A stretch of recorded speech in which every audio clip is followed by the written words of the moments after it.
Welcome to the Devin Nunes Podcast, breaking through the political noise, separating fact from fiction. From the San Joaquin Valley, the breadbasket of the solar system. Here is your host, Devin Nunes.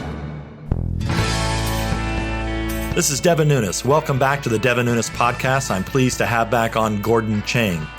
Gordon, this week what I want to focus on is I want to give a little tour de force of the Chinese military. So where they've been, where they're going, what their military leadership is saying, because we know they continue, for some odd reason, to put more and more money into their military. We know they're stealing U.S. secrets, our allies' secrets, to build a lot of this military technology. But for the layperson out there, let's talk about kind of what's the size and scope of what the Chinese military was, say, a decade ago, 2 decades ago, to where we stand today and the challenge that it brings for the United States military. 2 decades ago, the People's Liberation Army was the world's largest armed forces. And today, Devin, it is the world's largest armed forces. The thing about the PLA, it reports to the Communist Party. It's not a state army. So this is a private army. It's meant to defend the Communist Party. When we think about it, it's very different. It's like Pablo Escobar, except it's a bit more militarized.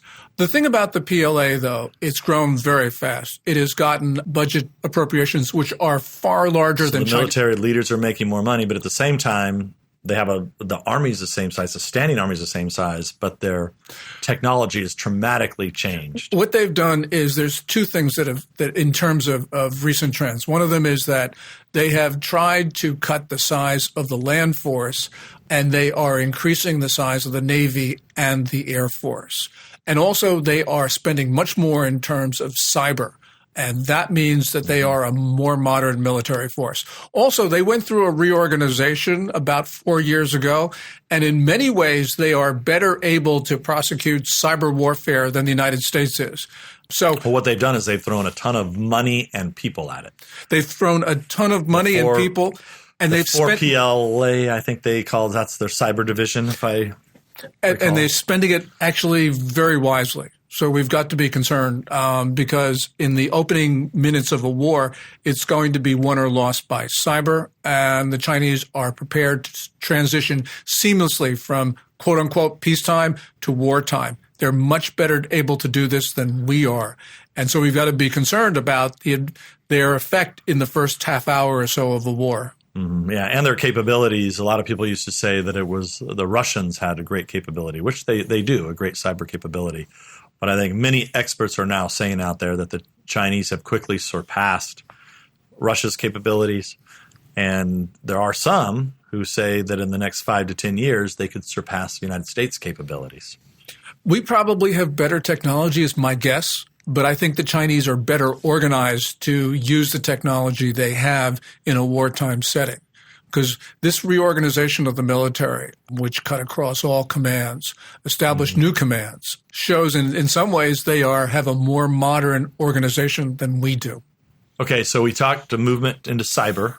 What about the growth in the Navy, their naval capabilities? They added an aircraft carrier. They're producing, some say, 3 to 5 subs a year, maybe more.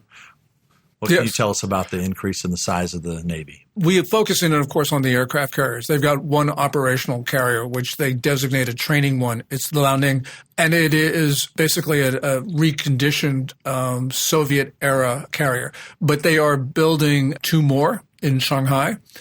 They have plans for probably 10. It's not exactly clear it depends on the time frame, but clearly they do plan to have strike groups which in broad outline resemble ours. So they're going to build super carriers. They will be building super carriers. The ones that they're building now have the Russian style ski jump, and they're not as capable as ours by any means.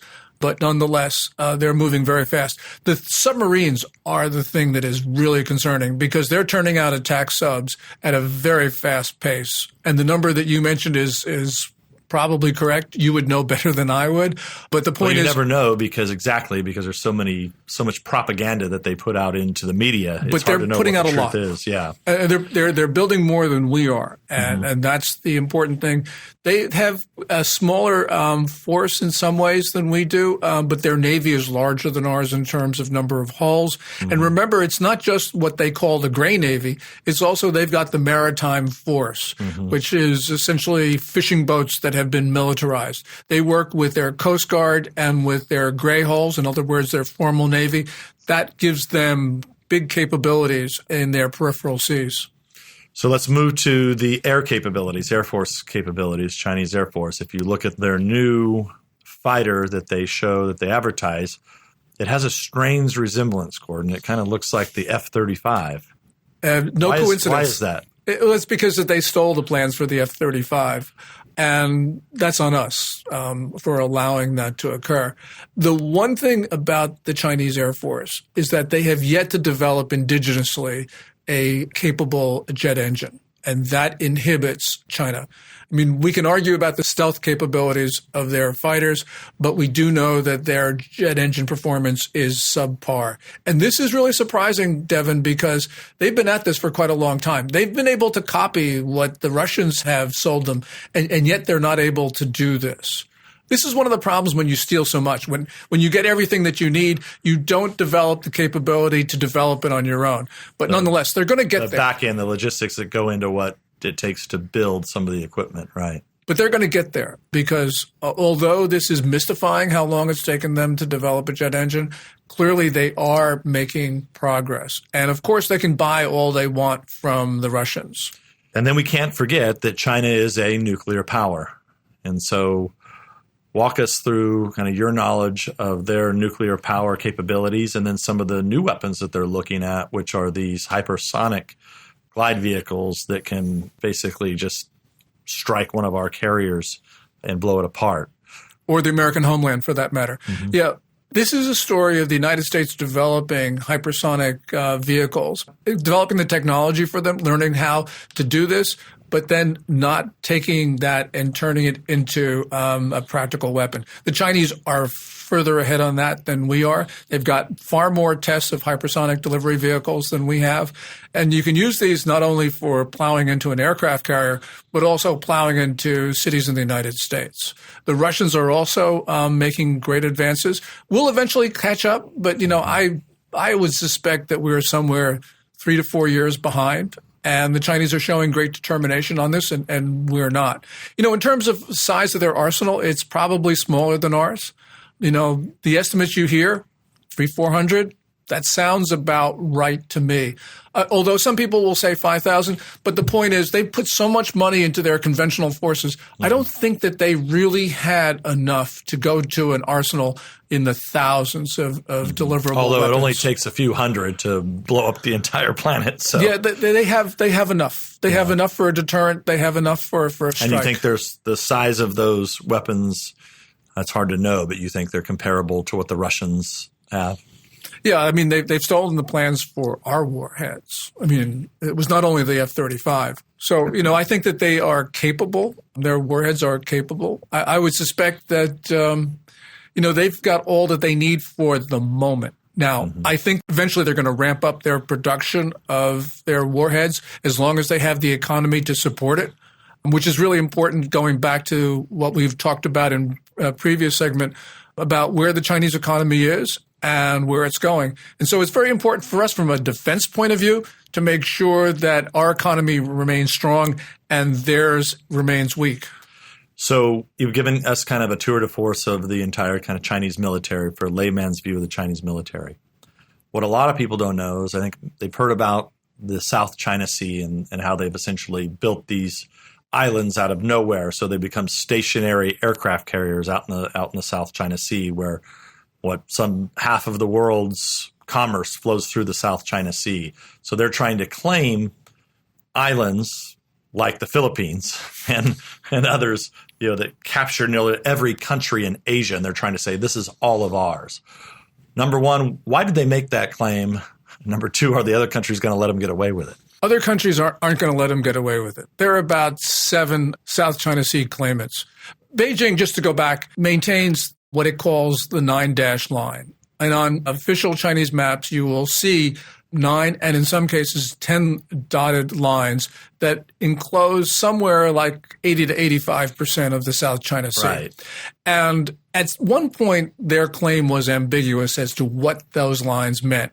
It was interpreted that they claimed sovereignty to all the features, but it wasn't clear what they were saying with regard to the water. Now they're actually talking about the areas inside the 9-dash line is not just the features, the islands, and that's the why reefs. they came back and occupied these islands and now built military establishments on it, because that then projects their line power. farther. Right. And so they now talk about blue national soil, which means that they are now claiming that the water inside of the 9-dash line is actually territorial water. Right. And there's been a number of propaganda releases which point in that direction. They can't close off the global commons. You have other countries that have competing claims there.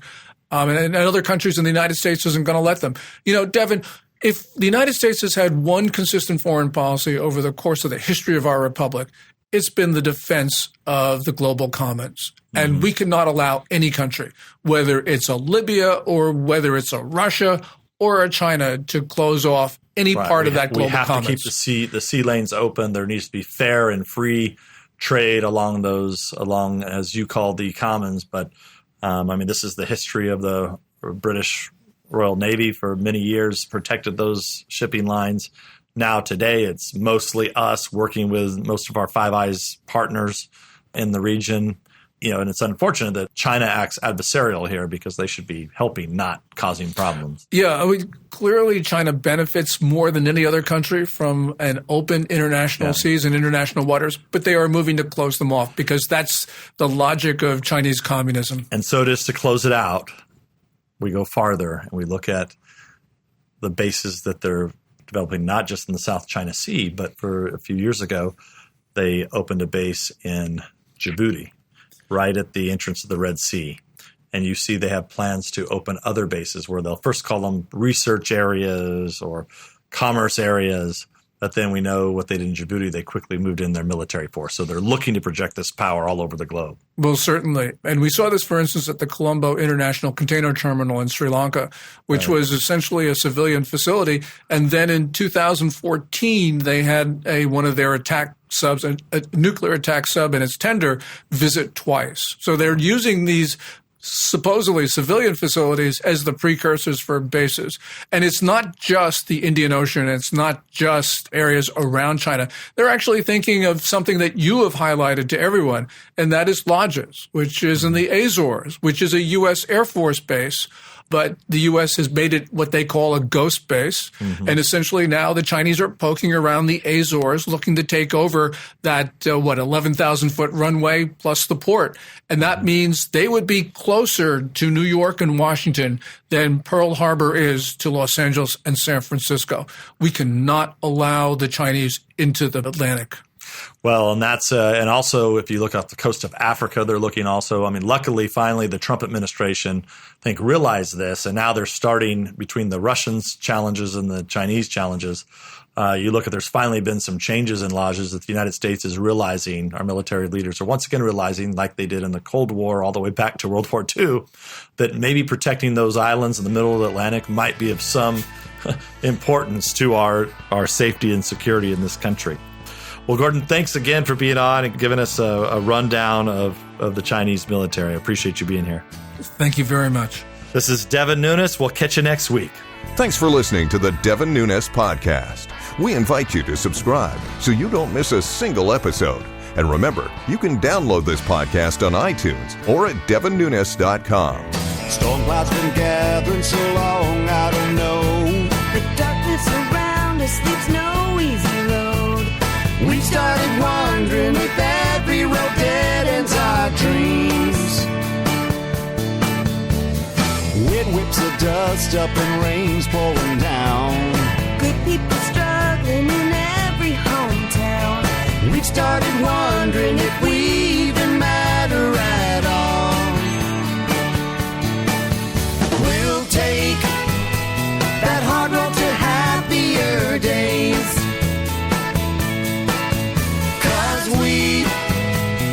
Kept our American faith.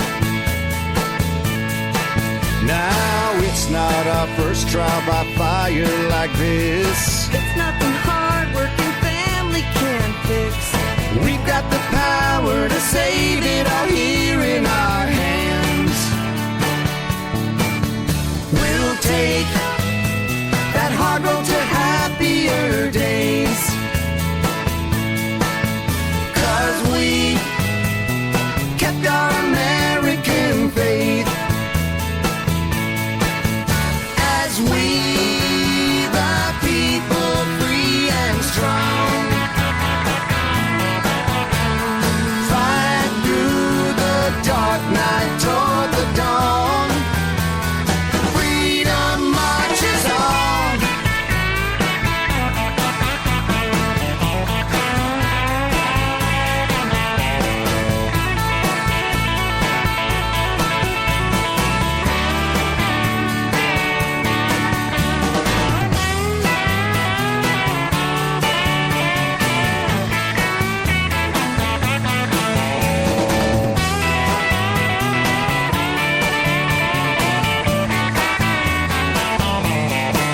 Now the hard road is waiting, but we're not afraid. That's why they call her the home of the brave. With a prayer and a purpose, we're already half the way there. We'll take that hard road to happier days. 'Cause we kept our American faith.